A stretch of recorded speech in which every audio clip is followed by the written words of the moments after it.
निवडणुकीच्या संदर्भातला पिक्चर आहे. तुम्ही कोण जास्त पिक्चर बघत असाल ना त्याला लक्षात येईल. काय आहे तो पिक्चर माहितीये का? एक गाव आहे, अंबरनाथ सुद्धा तसं गावच आहे.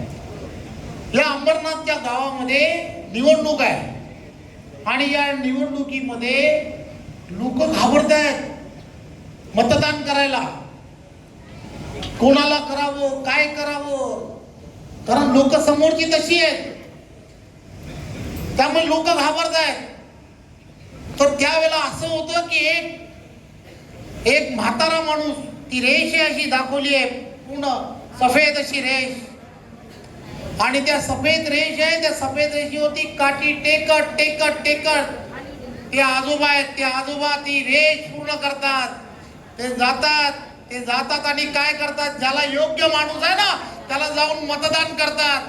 ते पाहिल्यानंतर अखंड गाव निघतो आणि तो गाव जाऊन तेच करतो जे ते आजोबा करतात. पिक्चर कोणी पाहिलाय का? तो किती जणांनी पाहिलाय? ज्यांनी पाहिलाय ती कॅसेट आहे ना किंवा ते जरा काढा आणि अंबरनाथ मध्ये दाखवा.